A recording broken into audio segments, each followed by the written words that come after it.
Hello and welcome to Sage Thyme.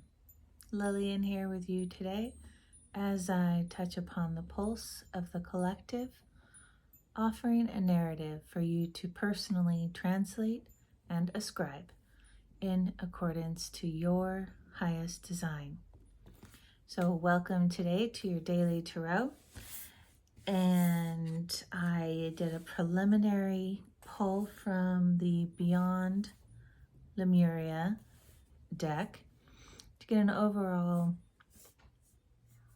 vibe of what today's conversation may be about before I pull from cards of the Fairy Oracle by Brian Froud, incredible artistry, and again incredible artistry by the Shadowscape Oracle deck, or Tarot deck, excuse me.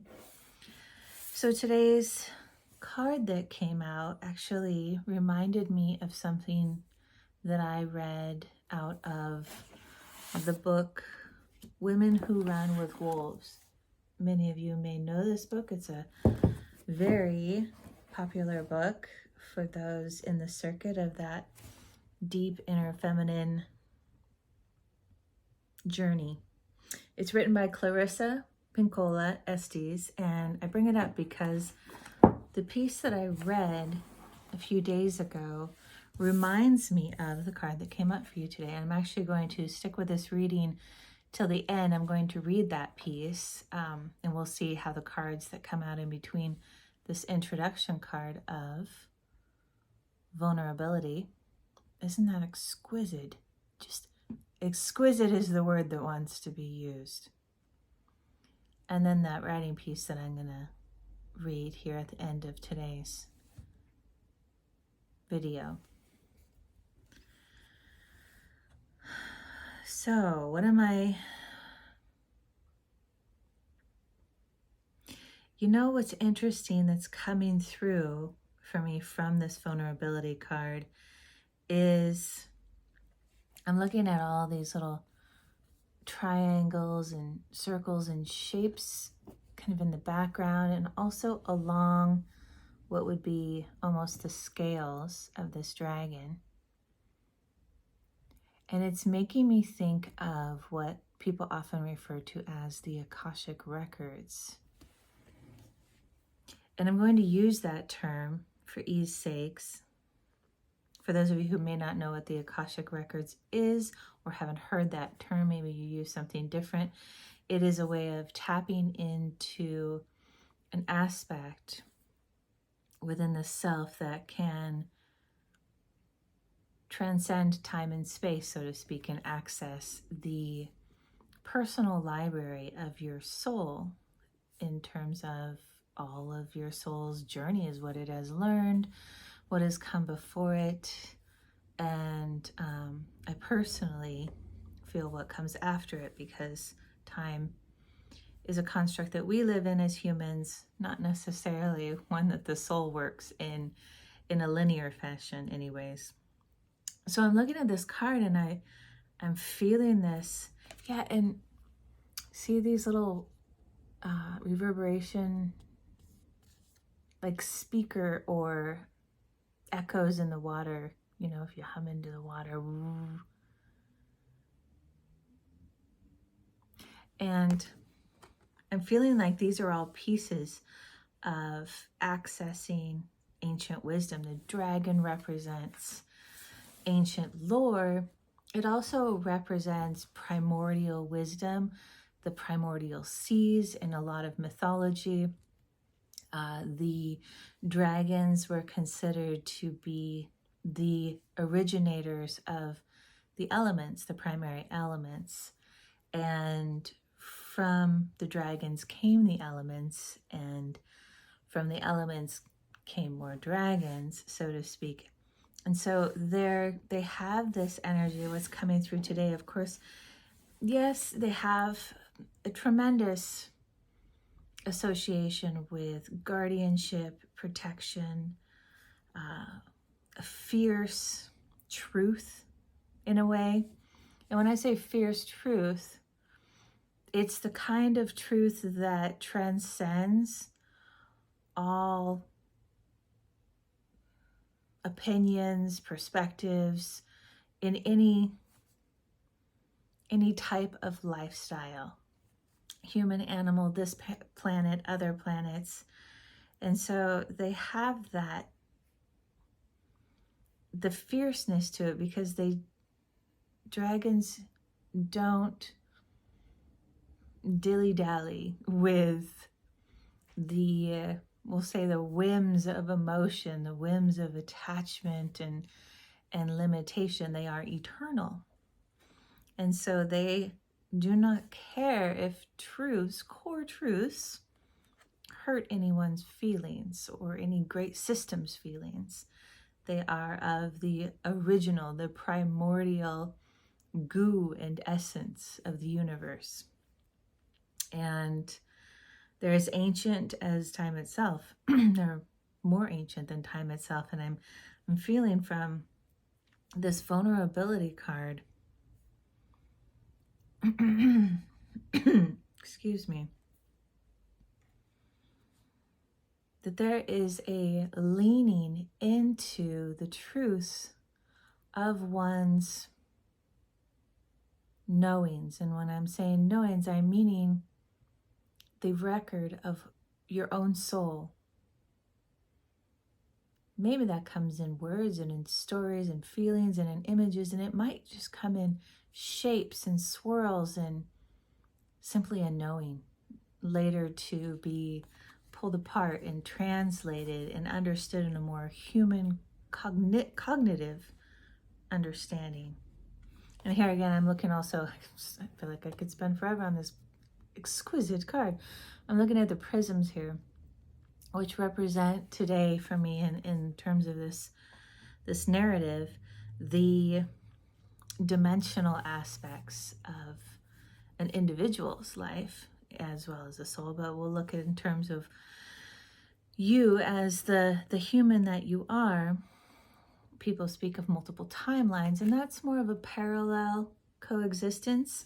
When I see what I've always recognized as a dimensional coexistence, it's being inside of a prism with many, many, many facets, almost like a massive multi-angular hall of mirrors.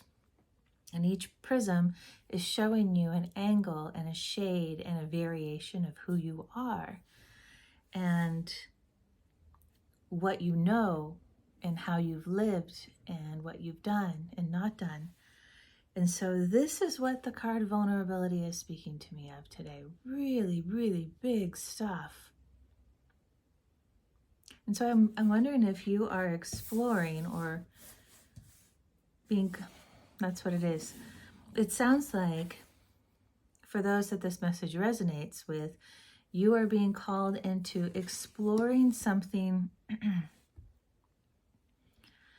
bigger than what you have perhaps fully opened up to and allowed yourself to explore. You know, when we live in a world that has many different categories and groups of perceiving what reality is, what is true, what is real, what is possible, what is acceptable.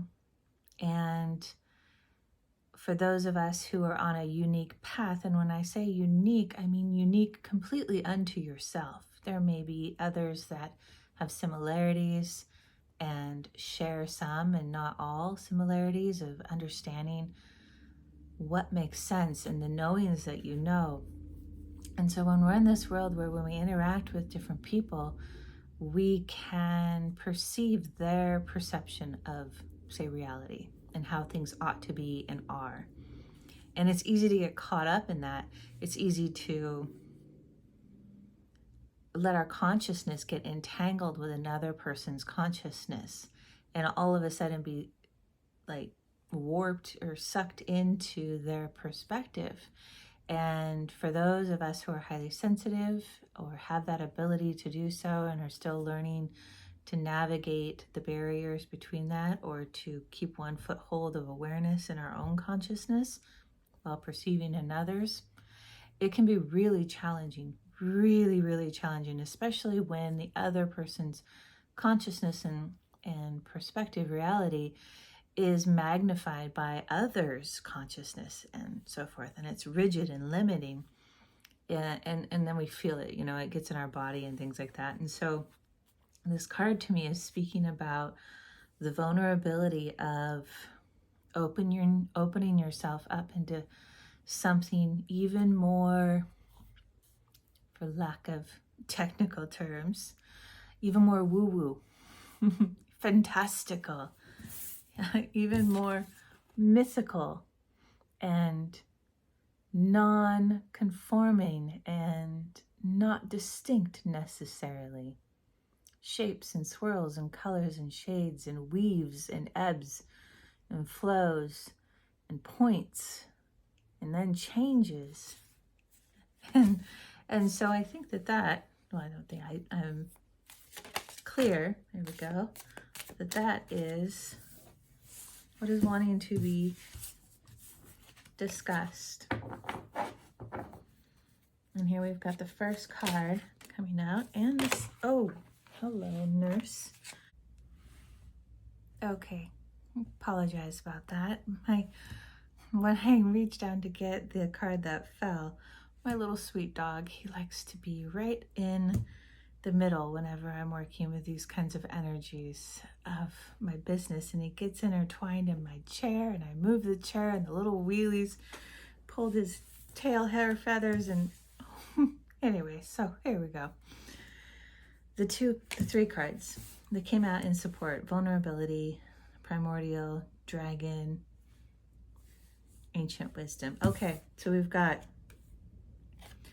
first card to come out, the singer of initiation. I mean, really right there you have it. The singers are a type of angelic representation for me. And this feels like a self-induced, self-initiated initiation, a very clear, there's a gentle courage that I'm feeling from you, that you are cultivating yourself. Maybe you're not exactly feeling that courage, but I feel that it's there, and when you're slowing down into that space of personal faith that you have what you need, that you have the strength that you need, you're creating an initiation to enter into something more mystical and more profound, outside of the parameters, really, that is mystical. And you're bringing with you your discernment. Is exactly what's coming through in this today. Here, our journeyman, I like to say he's walking on the wisdom of the old, bare naked like a newborn baby, beginner's mind, no thought, and he's carrying, instead of possessions, he's balancing this orb at the end of his stick. The orb of possibility. And that's you today. And what you're bringing with you is the discernment of the old ways of seeing things and knowing things, but not letting that weigh you down. You're walking on it. And with that, you're bringing in the possibility, very well balanced, consciously balanced. You're aware of it. Your step is light, your gaze is soft, and your movement is carefree but strong. And so there is this recognition of control versus chaos, yin versus yang, the old versus the unknown. And that is the stick of discernment that you're carrying. I'm also noticing these little dot points of light up points. What's coming through with that today? And they're all on these little kind of joint points and ear tips and fingertips. The tip of your tongue, the tip of your knowing.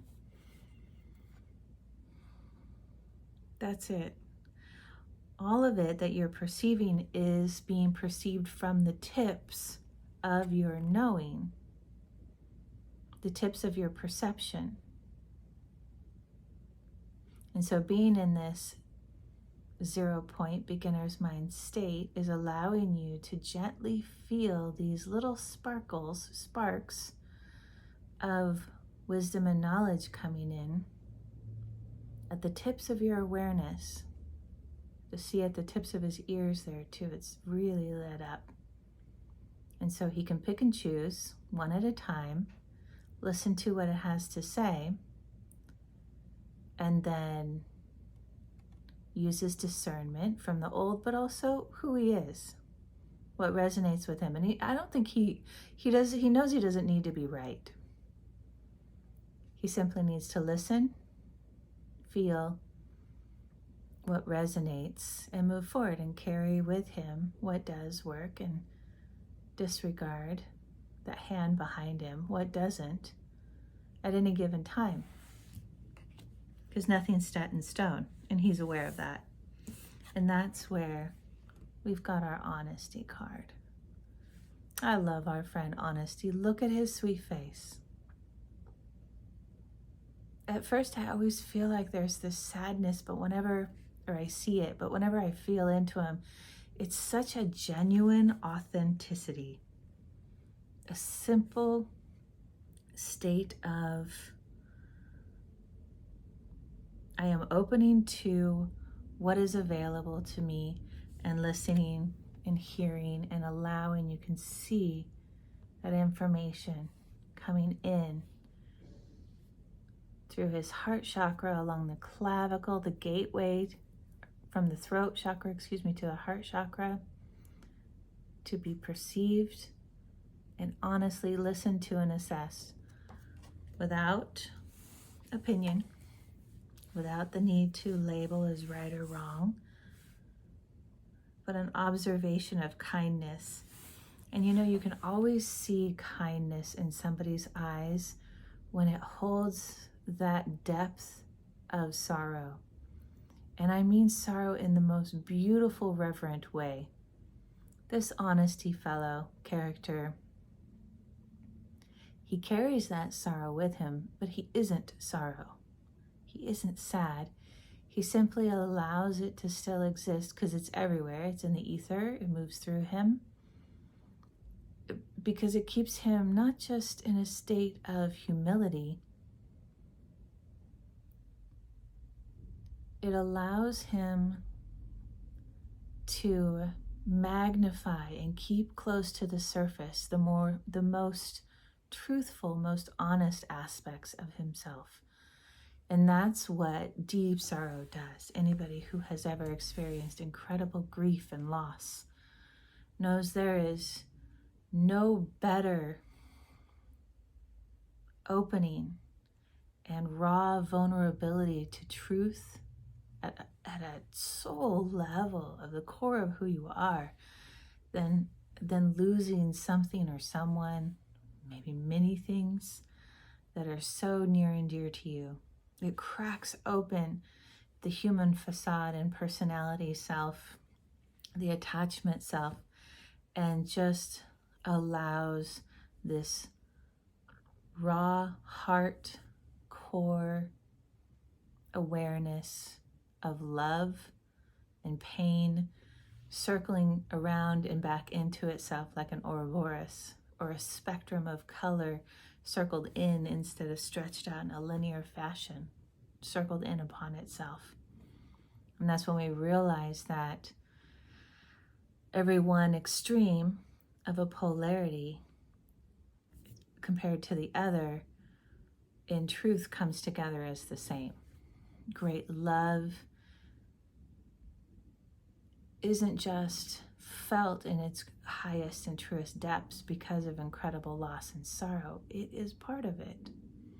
And so that's where the honesty is coming in. And I feel that these three, the singer of initiation, the journeyman, and the honesty character, are asking you to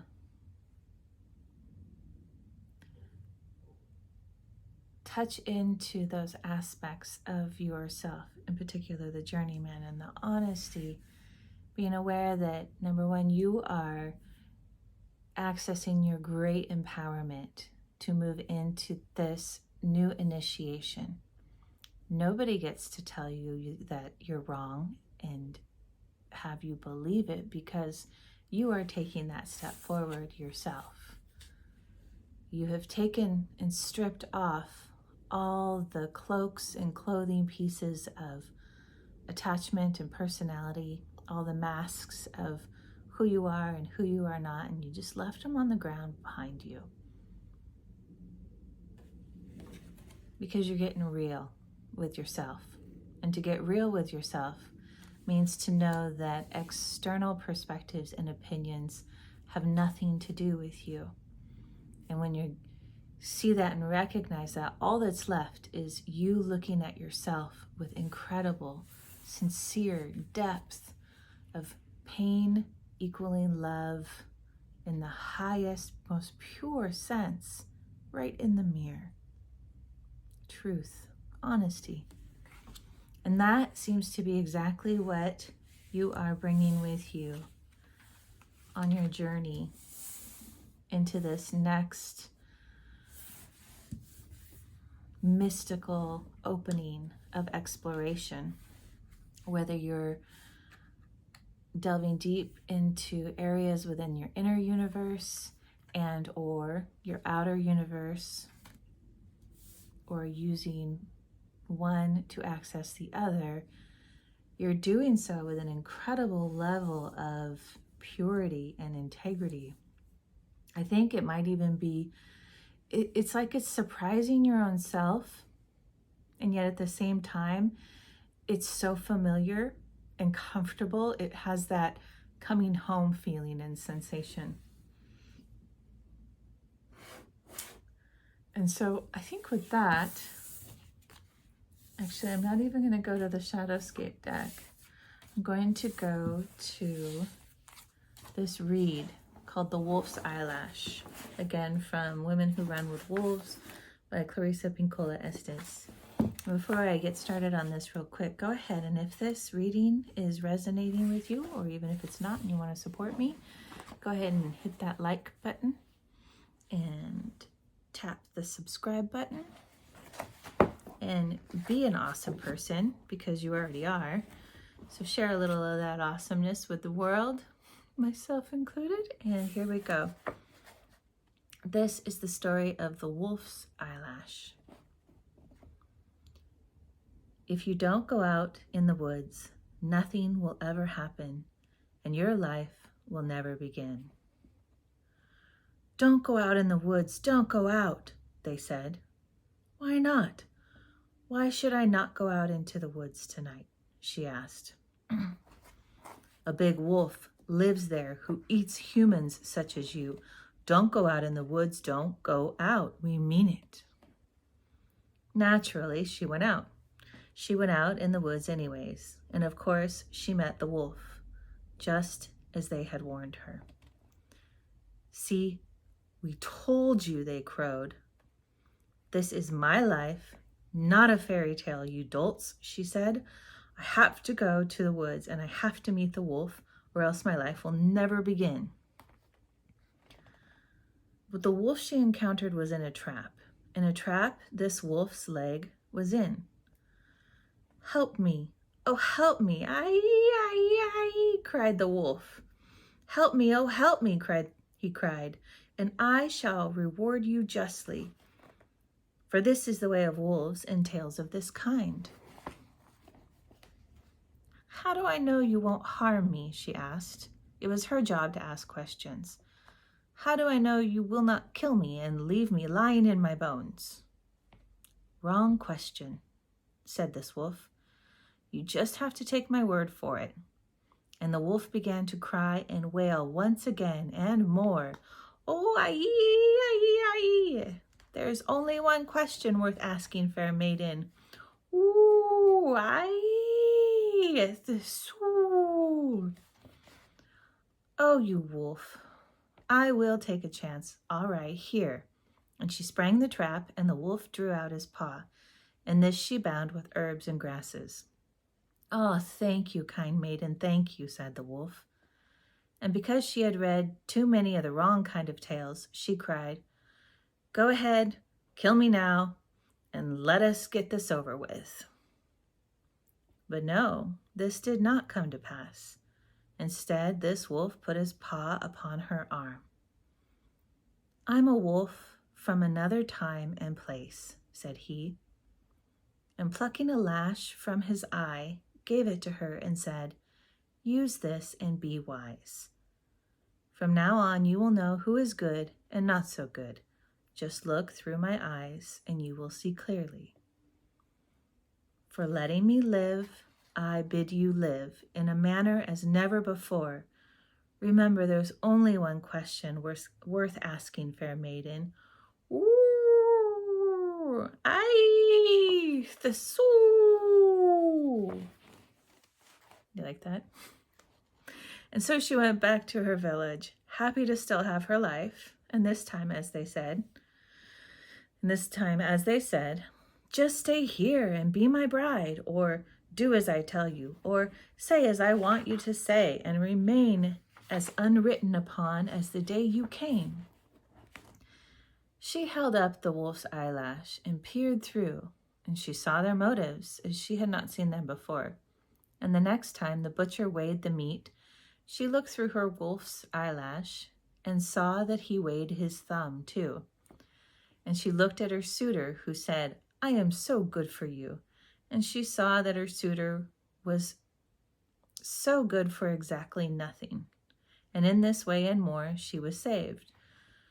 From not all, but from many misfortunes. But more so, in this new scene, not only did she see the sly and cruel, she began to grow immense in heart. For she looked at each person and weighed them anew through this gift from the wolf she had rescued. And she saw those who were truly kind, and she went near to them. She found her mate and stayed all the days of her life. She discerned the brave and came close to them. She apprehended the faithful and joined with them. She saw bewilderment under anger and hastened to soothe it. She saw love in the eyes of the shy and reached out to them. She saw suffering in the stiff-lipped and courted their laughter. She saw need in the man with no words and spoke for him. She saw faith deep in the woman who said she had none and rekindled hers from her own. She saw all things with her lash of wolf, all things true and all things false, all things turning against life and all things turning towards life, all things seen only through the eyes of that which weighs the heart with heart and not the mind alone. This is how she learned that it is true what they say, that the wolf is the wisest of all. If you listen closely, the wolf in its howling is always asking the most important question.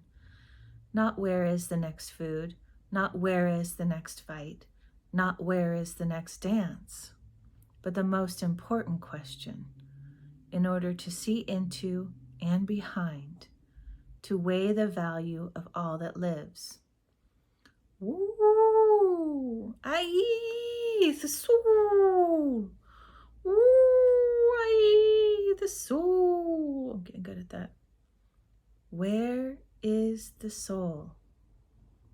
Where is the soul? Go out into the woods. Go out. If you don't go out into the woods, nothing will ever happen and your life will never begin. Go out in the woods. Go out. Go out. In the woods, go out. Go out in the woods. Go out. And this is the original prose poem by CPSO. Same author as this book. Okay. How beautiful did that come together? Thank you, my friends. Thank you, my community. Thank you, my heart to heart. Much love to all.